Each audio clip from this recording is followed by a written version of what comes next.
सभी लोगों को सर्वप्रथम मैं कहना चाहूंगा क्रांतिकारी जय भीम नीला सलाम कहना चाहूंगा। और ये जय भीम इतनी जोर से बोलो कि वो बगल में जो आरएसएस का मुख्यालय है ना, उसके बैठे अंदर जितने भी लोग हैं उनके कान के पर्दे फट जाने चाहिए। जय भीम, जय भीम, जय भीम। ये कोई नारा नहीं है, ये वो नारा है जो मुर्दे को भी बताता है कि तुम इंसान हो, और जिसके अंदर मानवता खत्म हो गई है उसको भी ये प्रतीत होता है कि वो इंसान है। वो नारा आज दलित पैंथर के इस 50वें महाउत्सव में आमंत्रित करने के लिए सबसे पहले तो मैं मेरे मित्र राहुल प्रधान जी और प्रफुल्ल शेंडे जी का मैं धन्यवाद करना चाहूंगा कि इस महान आंदोलन के इस 50वें महोत्सव में मुझे आमंत्रित किया और बोलने का मौका दिया। और मुझे बहुत गर्व होता है कि भले मैं दिल्ली में रहता हूं पर मेरे भी रगों में इसी महाराष्ट्र का खून है, इसी महाराष्ट्र में मैं भी पैदा हुआ।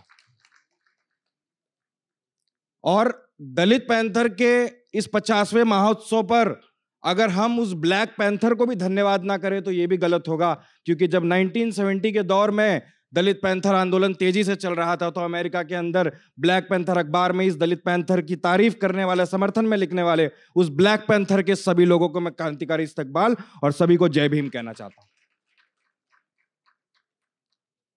और आज दलित पैंथर के इस मंच पे खड़े होकर मुझे ऐसा लगता है कि यह आंदोलन खत्म नहीं हुआ है, यह आंदोलन फिर शुरू होने जा रहा है और तेजी से शुरू होगा।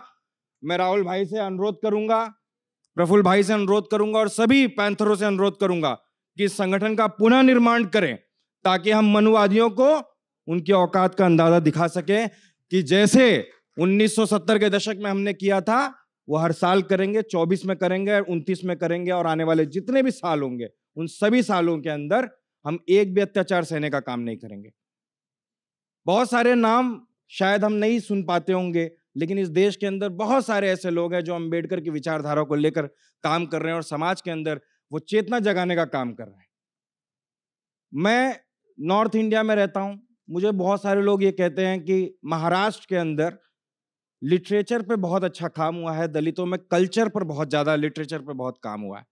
बहुत सच बात है, लेकिन क्यों हम उसको एक पॉलिटिकल पावर में नहीं डेवलप कर पा रहे हैं, क्यों हम उसकी सत्ता पर काबिज नहीं हो पा रहे हैं, इस पर हमें विचार करना पड़ेगा। और ये दायित्व मुझे लगता है आज के युवा वर्गों का है, जो आज सोच रहे हैं कि कैसे भी करके हम नौकरी पा जाएंगे। अरे कोई नौकरी नहीं मिलने वाली है भाई। आप लोग सोच रहे हैं नौकरी मिलेगा, आप लोगों को कोई नौकरी नहीं मिलेगा। और इस मंच पर राजेंद्र पाल गौतम जी दिल्ली से आए, पूर्व मंत्री जी, उनके लिए मैं कहना चाहूंगा बहुत साहस का काम किया उन्होंने। 10,000 लोगों को धम्म दीक्षा दिलवाने का काम किया है, कोई मामूली काम नहीं है। यहां लोग डरते हैं कि कहीं टिकट कट जाएगा, कहीं एमपी का टिकट नहीं मिलेगा, कहीं मिनिस्ट्री नहीं मिलेगी, लेकिन उन्होंने 10,000 लोगों को बाहर निकाला। तो उनके लिए मैं कहना चाहूंगा हजारों साल नरगिस अपनी बेनूरी पे रोती है, बड़ी मुश्किल से पैदा होता है चमन में दीदार कोई। तो बड़ी मुश्किल से ऐसे लोग समाज में आते हैं जो पद प्रतिष्ठा की परवाह किए बिना अंबेडकर की विचारधारा को आगे बढ़ाने का काम करते हैं। उनके बताए मार्ग पर 32 उनकी जो 22 प्रतिज्ञा है वो लोगों को बताने का काम किया। बहुत लोग भूल गए थे।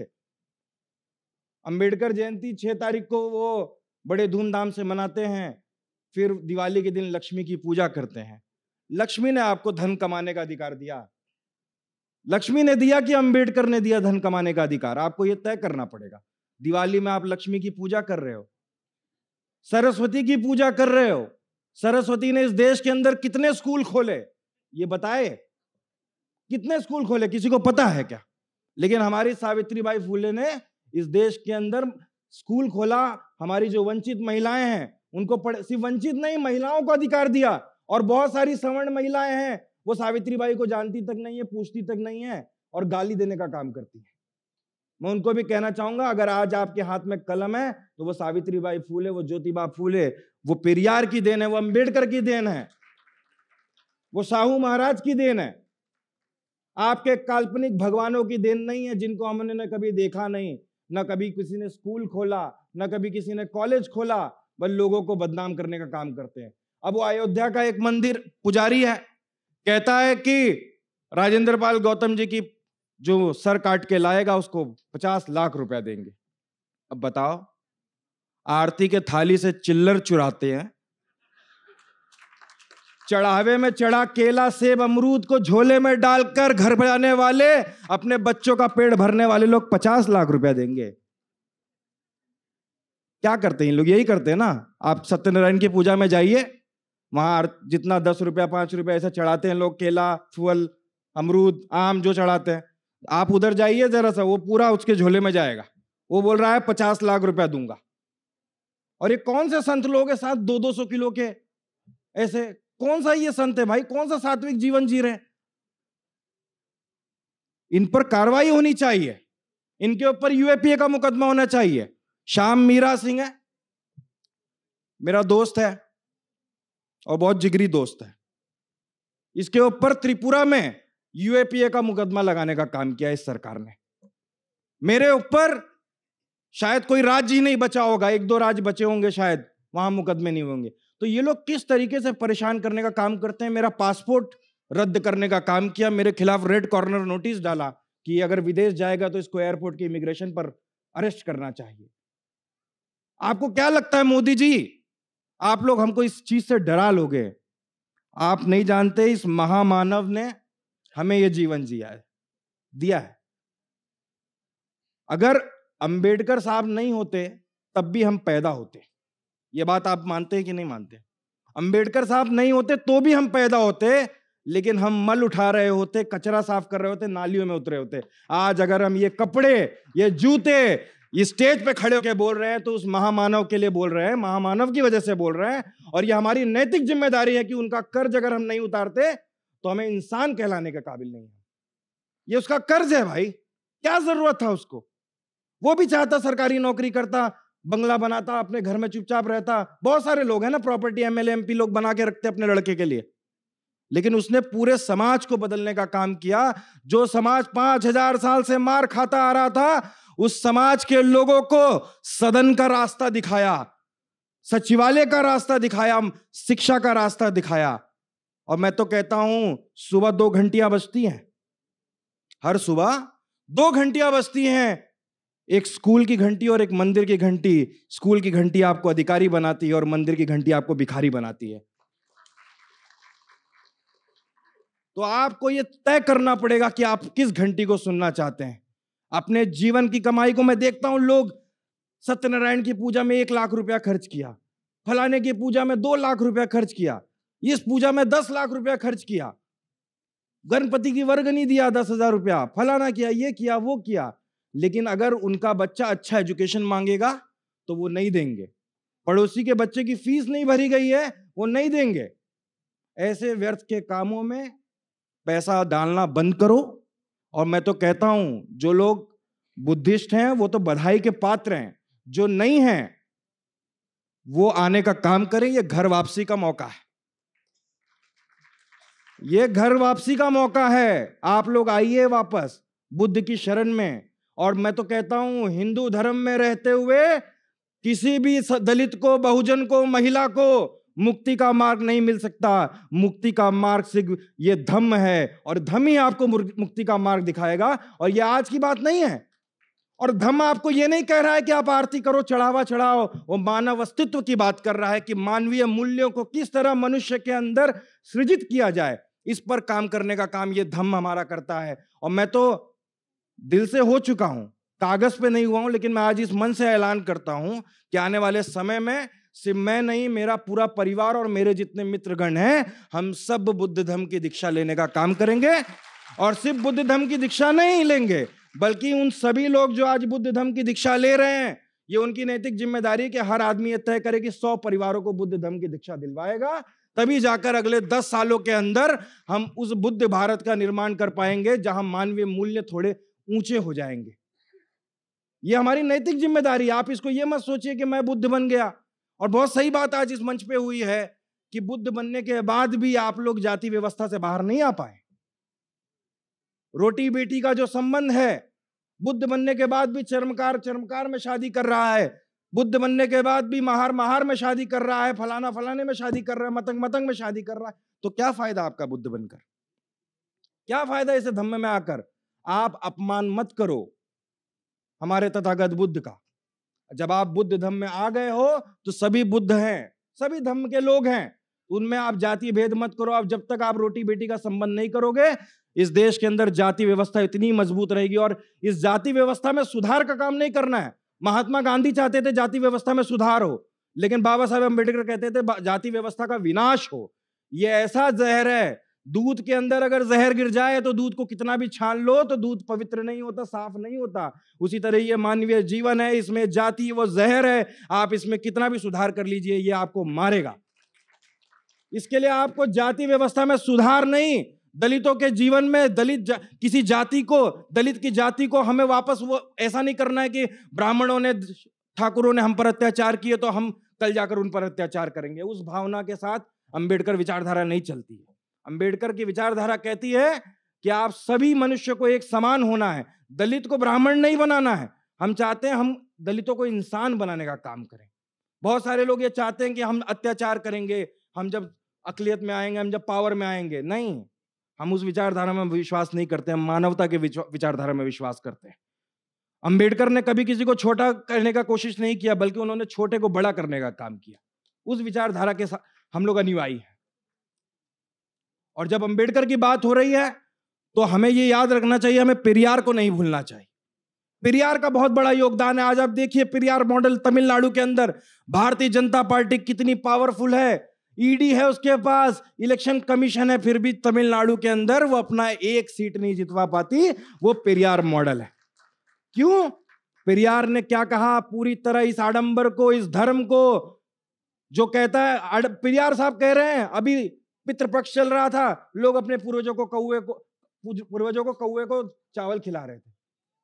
अपने पूर्वज कौवे को बाप बना लेते हो आप लोग। आप बताइए कौन सी साइंटिफिक टेम्परामेंट आपके अंदर बढ़ रही है कि आप कौवे को बाप बनाने का काम कर रहे हो? आप बताइए, अमेरिका में कभी आपने देखा कौवे को बाप बनाते हुए?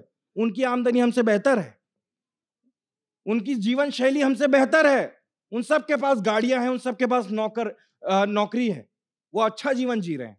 पूरे यूरोप में आप जाके देखिए। अभी ये दिल्ली में आया केजरीवाल, बोल रहा है कि नोट के ऊपर एक तरफ लक्ष्मी लगाओ और एक तरफ कौन सा भगवान, 33 करोड़ है, याद नहीं रहता मुझे, गणेश। एक तरफ लक्ष्मी लगाओ, एक तरफ गणेश लगाओ। क्या होगा उससे? अमेरिका के डॉलर पर गणेश और लक्ष्मी है क्या? उसकी वैल्यू देखिए ना। सऊदी अरब के कतर का यहाँ का 1 रुपया कतर में 150 से ज्यादा रुपया, उसमें है क्या गणेश? ये फालतू बात करते हैं। और मैं तो कहता हूं अम्बेडकराइट जो विचारधारा है, ये बागियों का काम है, बनियों का काम नहीं है। सारा चीज, मैं सिर्फ अम्बेडकराइट का नहीं बात करता हूं, इश्क भी बागियों का काम है, बनियों का काम नहीं है। हाँ भाई, आप जब बनिया बनोगे राजनीति में तो सौदेबाजी करोगे, बागी सौदेबाजी नहीं करते हैं। ना वो मूवमेंट में करते हैं, ना वो इश्क में करते हैं, ना परिवार में करते हैं, ना किसी चीज में करते हैं। तो आप लोगों को यह तय करना पड़ेगा कि आपको बनिया बनना है केजरीवाल की तरह या बागी बनना है राजेंद्र पाल गौतम की तरह। तो मुझे लगता है कि अब यह वक्त आ गया है। आज जो ये अलग जगी है, बहुत दिन से मैं सुनता था कि बाबा साहेब ने 5 लाख लोगों को दीक्षा, इसी दीक्षा भूमि से लोगों को बौद्ध धर्म की दीक्षा दिलवाई। उसके बाद इस तरीके का कार्यक्रम बंद हो गया, छोटे छोटे हो रहे हैं, 100 लोग, 200 लोग, 500 लोग, इससे कुछ नहीं हो रहा। आज ये 10,000 हुआ है। मैं तो कहता हूं कि अगले साल ये 10 लाख हो, 10 करोड़ हो, और एक दिन पूरा भारत बुद्धमयी हो जाए। और ये जो पंचशील है ना, पंचशील को लोग एक चिन्ह के रूप में देखते होंगे, पर ये सतरंगी है। ये रंग बहुत सारे रंग बिरंगों से भरा हुआ है। ये स्वीकारिता की बात करता है, सबकी स्वीकारिता है। कोई भी रंग का हो, कोई भी भेद का हो, किसी भी जाति का हो, सबकी स्वीकारिता है। किसी को छोटा, किसी को बड़ा करने का काम नहीं है। तो और वो गौरवशाली इतिहास था। ये लोग कह रहे हैं कि हमें वही भारत चाहिए जो सोने की चिड़िया होती थी। वो चिड़िया किसके पिंजड़े में कैद होती थी, ये तो बताइए ना। आप ये नहीं बताते कि वो चिड़िया किसके पिंजरे में कैद होती थी। और आप लोग कह रहे हैं बार बार, ये बीजेपी वाले, आरएसएस वाले लोग कहते हैं भारत माता, भारत मेरी माँ है, भारत मेरी माँ है, भारत मेरी माँ है।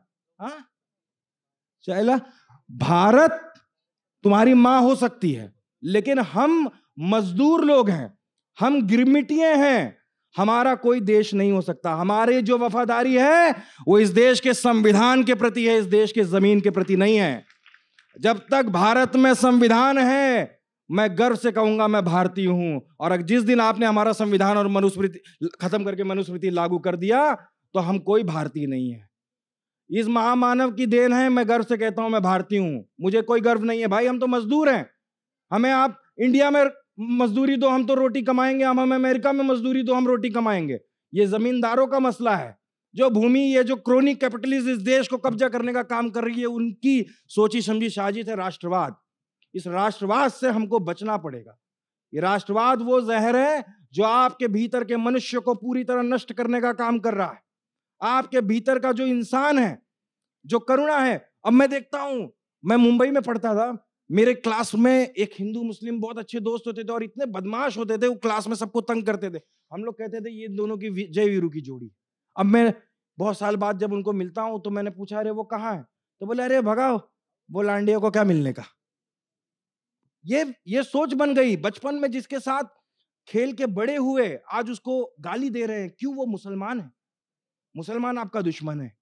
आरएसएस ने आपको भ्रमित करने का बहुत लोगों का काम किया है कि मुसलमान इस देश का, दलितों हमारा दुश्मन है। मुसलमान हमारा दुश्मन नहीं, मुसलमान हमारा दोस्त है। वो भी बहुजन समाज में है। बहुजन समाज को जो दायरा है वो सिर्फ दलित पिछड़ा नहीं है, उसके अंदर दलित, पिछड़ा, आदिवासी, महिला, एलजीबीटी और मुसलमान, सारे लोग बहुजन समाज का हिस्सा है। जब हम कहते हैं 15 छोड़ 85 जोड़, तो उस 85 में आपको उस मुसलमान को भी रखना पड़ेगा जिसने बाबा साहब अम्बेडकर को बंगाल से अगर कॉन्स्टिट्यूशन असेंबली में नहीं भेजते तो आज हमारे पास ये संविधान नहीं होता। भाई इसी नागपुर ने तो उनको हराया ना, इसी नागपुर में वो चुनाव लड़े और नागपुर के लोगों ने उन्हें चुन के नहीं भेजा सदन के अंदर। अगर वो मुस्लिम लीग वाले लोग नहीं, अगर हमें हमारे बाबा साहब को सदन में भेजते तो हमारे पास क्या संविधान होता क्या? तो वो कृतज्ञता बहुत जरूरी है। और आज महाराष्ट्र के अंदर जो चेतना है, मैं चाहता हूं वो देश के अंदर, हर राज्य के अंदर वो चेतना हो। जो सच में मैं बता रहा हूं, वो भले राजनीतिक रूप से सफल हो पाई हो नहीं हो पाई हो, मैं उस पर बहस नहीं करना चाहता, लेकिन जो राजनीतिक चेतना महाराष्ट्र के दलितों के अंदर है, महाराष्ट्र के बहुजनों के अंदर है, वो राजनीतिक चेतना किसी के अंदर नहीं, और किसी की हिम्मत नहीं है। लोग बोलते हैं नॉर्थ के अंदर कि महाराष्ट्र के दलितों से यहां का महाराष्ट्र का कोई सवर्ण या कोई भी अत्याचारी भिड़ने का काम नहीं करता, क्योंकि जो एकता है। लेकिन वो एकता सिर्फ 6 दिसंबर के लिए मत रखो, 365 दिन रखो। सिर्फ एक दिन दिखता है 6 दिसंबर, पूरा बॉम्ब भर के हिंदू मिल वाले जगह पे सब लोग पहुंचते हैं। 6 दिसंबर नहीं, 1 जनवरी से लेकर 31 दिसंबर तक अगर ये एकता रहेगी तो किसी भी मनुवादी के अंदर वो ताकत नहीं है कि हमें हाथ लगाने का काम करे, हमारी बेटियों को हाथ लगाने का काम करे। उत्तर प्रदेश के अंदर से मैं आया हूं, उत्तर प्रदेश के अंदर घूमता हूं, घोड़ी चढ़ने पर दलितों को मारा जाता है।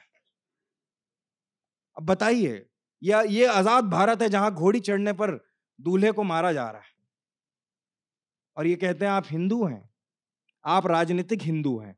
जब तक चुनाव है आप हिंदू हैं, उसके बाद वो आपको क्या है वो आपके कास्ट सर्टिफिकेट पे लिखा हुआ है, उसी तरीके से आपको ट्रीट करने का काम करते हैं लोग। मीडिया के अंदर देखिए, आप मुझे एक, यहां जितने भी लोग बैठे हैं, एक दलित संपादक बता दो, एडिटर इन चीफ किसी भी न्यूज़पेपर का या किसी भी न्यूज चैनल का। अगर वो अपने चैनल का मालिक नहीं है ना, तो वो एडिटर भी नहीं है, वो एडिटर इन चीफ भी नहीं है, वो एंकर भी नहीं है। प्राइवेट कंपनियां, आप देखिए, हम इस समय एक बिल पर काम कर रहे हैं, इक्वल अपॉर्चुनिटी कमीशन बिल एक बनाने का काम कर रहे हैं, जिसको सदन में पेश करेंगे बहुत जल्द। और इस बिल का सबसे खास बात यह है कि पूरी दुनिया के अंदर एक नियम है कि प्राइवेट सेक्टर के लोग एक डाइवर्सिटी रिपोर्ट पब्लिश करेंगे कि हमारे संस्थान में कितने एससी हैं, कितने एसटी हैं, कितने ओबीसी हैं, कितने महिलाएं हैं, कितनी एलजीबीटी हैं और किन किन पदों पर हैं। ये बहुत सारे देशों में प्राइवेट सेक्टर को ये करना पड़ता है। जैसे अमेरिका के अंदर या ब्रिटेन के अंदर जब ये रिपोर्ट पब्लिश होती है तो जब रिपोर्ट में आप देखते हो कि इस कंपनी में 1000 लोग काम करते हैं और इसमें सिर्फ एक ही ब्लैक है, तो ब्लैक सारे प्रेशर बनाते हैं, प्रोटेस्ट करते हैं कि ये नहीं चलेगा या तुम्हारा माल हम नहीं खरीदेंगे। तुम एक तरीके का दबाव निर्माण करने का काम करते हैं। तो इसीलिए इस तरीके का इक्वल अपॉर्चुनिटी कमीशन बिल बनना चाहिए, जो 2008 में सच्चर कमेटी ने रिकमेंड किया था। 2008 में इसका ड्राफ्ट बन के तैयार हुआ, लेकिन उस ड्राफ्ट को ठंडे बस्ते में डालने का काम किया, क्योंकि उससे प्राइवेट सेक्टर की कंपनियों पर एक तरीके का सोशल प्रेशर आता है कि आप हर साल ये रिपोर्ट बताइए कि आपके कंपनी में वॉचमैन कौन है और आपकी कंपनी का वाइस प्रेसिडेंट कौन है। इस तरीके की रिपोर्ट बहुत जरूरी है।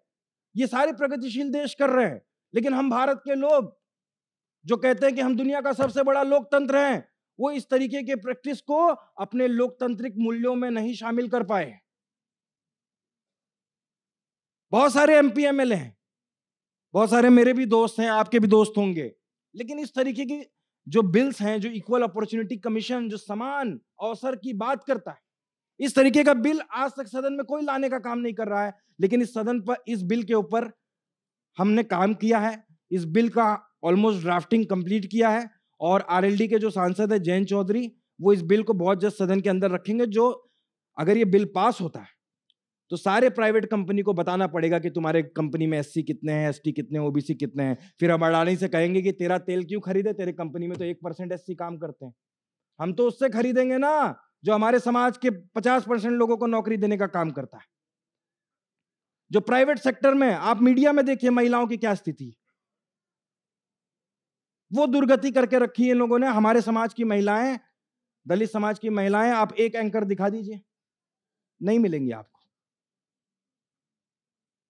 आपको लगता होगा बहुत सारे लोग दिल्ली में रहते हैं, कूल बनने की कोशिश करते हैं, यार ये कास्ट सिस्टम तो पहले होता था, अब नहीं होता। ऐसा बहुत लोग बोलते होंगे, और अपने ही समाज के लोग बोलते होंगे कि यार ये सब बहुत पहले होता था, बॉम्बे दिल्ली में ये सब लोग फॉलो नहीं करते। ऐसा बोलते हैं लोग। अगर ये सब है तो बॉम्बे दिल्ली के बड़े बड़े ऑफिसों में, बड़े बड़े वो जो शीशे जैसे बनी बिल्डिंगें हैं, उनके अंदर आप बताइए आपके समाज के कितने लोग हैं, उस न्यूज रूम में कितने लोग हैं? नहीं है। षड्यंत्र के तहत आप लोगों को गुमराह करके कूल बनने की कोशिश में आप लोग, बहुत सारे लोग तो जाति भी छुपाने का काम करते हैं। मैं दलित नहीं हूं, ऐसा बोलते हैं ना, मैं दलित नहीं हूं। ऐसे लगता है मैं वहीं पैदा हुआ, तेरे बाप ने मेहनत करके तेरे को इतना पढ़ा लिखा के बड़ा किया और तू बोल रहे मैं दलित नहीं हूं। ये है बहुत सारे, सिर्फ यहां नहीं, मैंने बहुत जगह देखा है, दिल्ली में भी देखा है। छुपाते हैं कि किसी को पता चल जाएगा। अरे क्यों डरते हो भाई? 25,000 रुपए की नौकरी के लिए डरते हो कि कहीं मैंने बता दिया तो शायद मेरा प्रमोशन नहीं होगा। अगर ये काम बाबा साहब अम्बेडकर ने भी सोचा होता तो क्या उस देश का, इस आधुनिक भारत का निर्माण कर पाते? मैं तो मानता हूं कि भारत का जो निर्माण था वो अम्बेडकर ने किया, आधुनिक भारत का निर्माण। उससे पहले कौन सा भारत था भाई? सारे राजे रजवाड़े तो थे, सारे राजे रजवाड़े थे, कौन सा भारत था? इसके लिए आपको यह तय करना पड़ेगा कि आधुनिक भारत का निर्माण किया और अंबेडकर को लोग बोले कि ये तो रिजर्वेशन दिए दलितों को। सिर्फ रिजर्वेशन नहीं दिया, ये जो 8 घंटे की नौकरी आप करते हैं ना, ये भी बाबा साहब अंबेडकर की देन है। वो बहुत बड़े लेबर रिफॉर्मर थे, जो कामगार थे, कामगारों की जिंदगी को किस तरीके से बेहतर बनाया जाए, उस पर बाबा साहब अंबेडकर का बहुत बड़ा काम है। उन्होंने लेबर पार्टी भी बनाई थी और उसके अंतर्गत उन्होंने बहुत सारे रिसर्च पेपर भी पब्लिश किए। उनकी आप बहुत सारी राइटिंग है जो आप पब्लिश नहीं हुई है, लेकिन उन्होंने आज जो आप 8 घंटे की नौकरी करते हैं, आज जो संडे की छुट्टी लेते हैं, आप ये मैटरनिटी पैटर्निटी जो लीव मिलती है, पेड लीव मिलती है, सिक लीव मिलती है, ये सारा चीज अंबेडकर का देन है। अगर अंबेडकर से नफरत है तो कहो छुट्टी नहीं लेंगे, अंबेडकर से नफरत है तो कहो छुट्टी नहीं लेंगे, अंबेडकर से नफरत है तो कहो पेड लीव सिक लीव नहीं लेंगे, 14 घंटा काम करेंगे। भाई अंबेडकर से प्यार करने वाले 8 घंटा काम करें, नफरत करने वाले 14 घंटा काम करें, कौन रोक रहा है आपको भाई? जब अंबेडकर की दी हुई चीज से इतनी नफरत है तो छोड़ दो, 14 घंटे काम करो। अंबेडकर ने आरबीआई बनाई, आज जो जेब में नोट लिख के घूमते हो ना, उस पर आरबीआई लिखा है, वो बाबा साहब अंबेडकर की देन है। नफरत है, लाओ दे दो पूरा पैसा, जला दो, फेंक दो पूरा पैसा, मत रखो पैसा जहां आरबीआई लिखा हुआ है। तो अंबेडकर से पिंड नहीं छुड़ा पाओगे आप लोग, कुछ भी कर लो। इस देश के अंदर अगर किसी के भी जीवन में 1% भी परिवर्तन हुआ है तो वो बाबा साहब अंबेडकर की देन है। और अगर बाबा साहब अंबेडकर से नफरत है तो अपने रगों के नसों को काट कर वो सारा खून बाहर निकाल दो और बता दो कि अंबेडकर से नफरत है आपके अंदर। आज आपकी बेटियों को संपत्ति में अधिकार मिल रहा है ना, कौन देता था अधिकार? बेटी को संपत्ति में अधिकार मिल रहा है, ये अंबेडकर की देन है। कौन देता था अधिकार भाई? आज भी बहुत सारी बहनें अगर प्रॉपर्टी में अधिकार मांग लेना, भाई राखी बंधवाना बंद कर देगा। ट्राई करो, मेरे घर में हुआ एक बार। मेरे घर में एक ऐसे रिश्तेदार है, अच्छा चल रहा था, 10 साल राखी बांधते थे हर साल सब कुछ। वो बोले अब पापा चले गए तो अब मेरा हिस्सा दो, अगले साल से कोई राखी नहीं बंधवाता अब। ये संस्कार है। महिला का उत्पीड़न भारत के संस्कार संस्कृति का, इस हिंदू धर्म की संस्कृति का हिस्सा है। मर्द बलात्कारी भी हो, दुराचारी भी हो, तभी वो पूजनीय है। और 5-6 दिन का पीरियड्स आने पर महिला को अपवित्र कहने वाला ये जो आपका सभ्यता है, इसको हम लात मारते हैं। इस सभ्यता को हम नहीं मानते। यही कहते हैं ना, पीरियड्स आएगा तो पेड़ को हाथ लगाए तो पेड़ सूख जाएगा। अरे कहां, कौन सा साइंस है भाई? ये कहां पढ़ा आपने, कहां लिखा हुआ है? तो किस अपने समाज में जिस कोक से पैदा होते हो उसी कोक को गाली देते हो, वो सभ्यता भारत की सभ्यता नहीं हो सकती, बुद्ध की सभ्यता नहीं हो सकती। हमारी सभ्यता में बराबरी की बात की गई है। महिला आपसे कम या ज्यादा, इसी महिला की बात नहीं है, जो थर्ड जेंडर है, जो ट्रांसजेंडर है, जो एलजीबीटी कम्युनिटी के लोग हैं, उनके भी अधिकारों की बात की है, उनके भी अधिकारों के संरक्षण की बात की है। तो इस महान आत्मा जो पूरी दुनिया को पढ़कर आया, कौन पढ़ा इसके बराबर? इस बाबा साहेब के बराबर किसने पढ़ा? किसकी हैसियत है? लेकिन आज हमें उनकी विरासत को बचाना पड़ेगा दोस्तों। यह हमारी नैतिक जिम्मेदारी है। अगर आज हम नहीं जागे, और बहुत सही बात रतनलाल जी ने कहा, रिटायर लोग कर रहे हैं, सारा लोग चीज रिटायर लोग कर रहे हैं, रिटायर हो जाते हैं सर्विस से, फिर आते हैं बोलते हैं चलो चलवड़ी में काम करेंगे। ऐसा हालत नहीं, ऐसा नहीं चलता है। ये जो युवा है ना, ये युवा जब तक अपना जीवन निछावर कर दो यार, क्या जाएगा? नहीं बन पाओगे ना आईएएस, नहीं बन पाओगे ना, नौकरी नहीं कर पाओगे ना, गोली मार देगा ना पुलिस वाला, इनकाउंटर कर देगा ना। मैं तो वो अपने दोस्त सागर के इस लाइन को हमेशा कहता हूं कि तुमसे एका गोड़ीवर माझा सुधा नाव लिया। लिखो। और हमने बाल पकने का इंतजार नहीं किया इस आंदोलन के लिए। हम जिस उम्र के अंदर हम संपत्ति, पद, प्रतिष्ठा कमा सकते थे, श्याम भी कमा सकता था, राहुल भाई भी कमा सकते थे, उस उम्र के अंदर हमने अपने ऊपर मुकदमे, आंदोलन में अपना जान देने का मतलब, हम ये कोई एहसान नहीं कर रहे, हम कर्ज उतार रहे हैं। मतलब मैं 100 जन्म लेने के बाद भी अगर 100 साल का जीवन दे दूंगा तो भी मैं बाबा साहेब अम्बेडकर का कर्ज नहीं उतार सकता। आज जो मेरे बदन पे ये कपड़ा है ना, ये मेरे आवाज में जो रोष है और मेरी आंखों में जो ये तेज है, ये जो गुस्सा है ना, ये बाबा साहेब अम्बेडकर की देन है।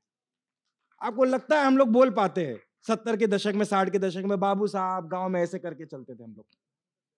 ये जो कॉलर और टाइट करके जो मूछों पे ताव देने का जो पावर है ना, ये अंबेडकर साहब की दी हुई है। माँ बाप से बड़ा जीवन में, हम लोगों के जीवन में माँ बाप से बड़ा अगर किसी का स्थान है तो इस आदमी का स्थान है। और भगवान वो होता है जो आपके भाग्य को बदलता है, और इस व्यक्ति ने सच में हमारे भाग्य को बदला। और सिर्फ इस व्यक्ति का रोल नहीं है, मैं कहता हूं कि उसके बाद जितने भी लोग रहे, दलित पैंथर के लोग हों, चाहे उसको छोटे से छोटा योगदान हो, उन सभी लोगों ने, क्या जरूरत थी भाई? बहुत सारे लोग हैं ना मस्त बैठे यार पार्टी के अंदर, एमएलए एमपी बन के 500 करोड़ 600 करोड़ प्रॉपर्टी ले रहे हैं, बॉम्बे में जू में बंगला, ये भी कर सकते, लेकिन जीवन देने का निर्णय लिया है तो उनके प्रति मेरी कृतज्ञता है। और राहुल प्रधान मेरे बहुत अच्छे मित्र हैं। मैं इनके पिताजी के बारे में पहले जानता था, राहुल जी के बारे में बाद में जानता था, एसएम प्रधान जी, जिनका पैंथर मूवमेंट्स में एक बहुत बड़ा रोल रहा। और उनके बारे में जब मैं पढ़ता हूँ, राजा ढाले के बारे में मैं पढ़ता हूँ, ढसाल साहब के बारे में मैं पढ़ता हूँ, पवार साहब के बारे में मैं पढ़ता हूँ, कामले साहब के बारे में मैं पढ़ता हूँ, तो मेरे रोंगटे खड़े हो जाते हैं कि मुझे लगता है काश मैं उस दौर में होता। मतलब कितना दुख होता है ना कि ये 2022 में हूं मैं, वो 1970 में होता और यही गुस्सा होता तो दलित पैंथर के साथ मिलकर घोड़े से इलाज करता। मैं घोड़े पे बैठकर, मैं पश्चिम उत्तर प्रदेश के अंदर जो मोहल्ले में ठाकुर लोग दलितों को चढ़ने नहीं देते, मैं घोड़े से जाके घोड़ा दौड़ाता हूं। और यही अंबेडकर की देन है, आज तक मुझे कोई ये नहीं कह पाया कि घोड़े से उतर, क्योंकि मैं बहुत सारी भाषाएं जानता हूं। तो जो भाषा वो समझते हैं उस भाषा में उनको जवाब देने का काम पैंथर लोग करते हैं। तो मैं सबसे पहले धन्यवाद देता हूं कि इस आयोजन को आपने किया, और ये आयोजन रुकना नहीं चाहिए, ये आंदोलन रुकना नहीं चाहिए। ये मुक्ति का मार्ग है, ये कोई इवेंट नहीं है, ये मुक्ति का मार्ग है। आज यहाँ जितने लोग बैठे हैं, जो बच्चे बैठे हैं, जो महिलाएं बैठी हैं, आप यहाँ से सिर्फ श्रोता के रूप में नहीं बैठे हैं। ये आपकी नैतिक जिम्मेवारी है। जब आप जाना है तो आपको ये अपने उन रिश्तेदारों को बताना है जो गुमराह हैं, जो लक्ष्मी से धन मांग रहे हैं लेकिन दिया उसको अंबेडकर ने, जो सरस्वती से ज्ञान मांग रहे हैं दिया उसको सावित्रीबाई फुले ने। तो ये जो डिफरेंस है उसको बताना पड़ेगा कि ऐसे काल्पनिक लोगों से क्या मांगते हो। जो अपने ऊपर बैठी मक्खी नहीं उड़ा सकता, वो आपको क्या देगा? कुछ नहीं दे सकता। वो अपने ऊपर से मक्खी नहीं उड़ा सकता। मैं जाते जाते बस ये कहूंगा कि बहुत गौरवान्वित महसूस करता हूं इस मंच पे खड़े होकर बोलना, और इतने बेहतरीन लोगों के साथ जिनके सामने में शायद मेरा 1% भी नहीं होगा। आप सब में शायद बहुत सारे ऐसे लोग होंगे जिनका मैं 1% भी शायद काम नहीं किया होगा, उनके सामने बोलने का मौका मिला। और मुझे लगता है कि ये मूवमेंट रुकना नहीं चाहिए। और मैं अगली बार जब राहुल भाई नागपुर आऊं तो मैं बुद्ध धर्म की दीक्षा लेना चाहूंगा, और अपने पूरे परिवार के साथ लेना चाहूंगा, और कागज पे लेना चाहूंगा, और कागज भी दिखाएंगे। इन लोग बोलते हैं ना कागज नहीं दिखाएंगे, हम तो कागज दिखाएंगे कि हम बुद्ध के शरण में जा रहे हैं। और मैं जाते जाते अंबेडकर साहब की उस लाइन को कोट करके जाना चाहता हूं कि I was born Hindu but I will not die as a Hindu. मैं हिंदू पैदा तो हुआ था, ये मेरे बस में नहीं था, लेकिन मैं हिंदू मरूंगा नहीं, ये मैंने तय करने का काम किया। और आडंबर, अंधविश्वास, इनसे ही अगर आपने अपने बच्चों को बचा लिया ना, हाथ में धागा मानना, अंगूठी पहनना, पत्थर बचाएगा आपको। ओ बोले पत्थर पहनो नीलम। मेरे को एक पंडित बोला नीलम पहनो बहुत अच्छा होएगा। मैं बोला इसमें पहना तो बोलता मर जाओगे। मैं इसमें 1 साल पहना, कुछ नहीं हुआ, कुछ नहीं होता है। ये सगळं खोटा है, सगळं खोटा है।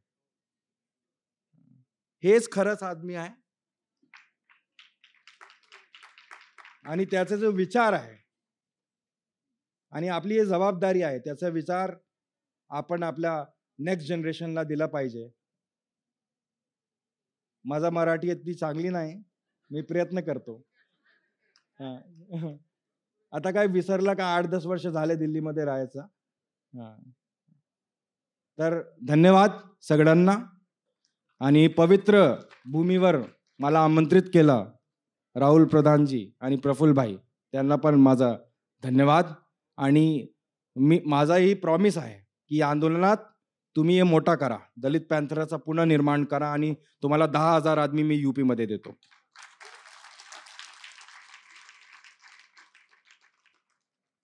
आणि मी नंतर फक्त एक गोष्ट सांगणार की हे जो लोक आमच्याकडे आलेले आहे, जितके लोक आहे, आणि तुमचा मी खूप अभिनंदन। तुम्ही मला ऐकला। मला खूप बोलता येत नाही, म्हणून पण मी ट्राय करतो, कारण की महाराष्ट्रामध्ये आला की मराठीमध्ये नाही बोलला असं चालणार नाही ना। माझ्या स्कूलमध्ये मराठी होता, आता मी काय विसरलं। आता काय माझा हिंदी आणि काय इंग्लिश आणि काय गुजराती मिक्स आहे। धन्यवाद। आणि माझा हे प्रॉमिस आहे, आंदोलनात माझं जे योगदान तुम्हाला पाहिजे, माझा जीव घेण्याचा आहे ते पण घ्या, मी रेडी आहे। मला भीती वाटत नाही। मी RSS इथे मुख्यालय त्यांना पण मी सांगतो, मोहन भागवतला, तुम्हाला जे करायचं तुम्ही करा, मला तुरुंगात टाकायचं आहे टाका, गोडी मारा, काय पण होणार नाही।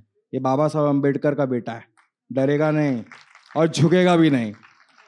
हाँ, हम लोग अम्बेडकर के बेटे हैं और झुकेगा नहीं साला हम लोग।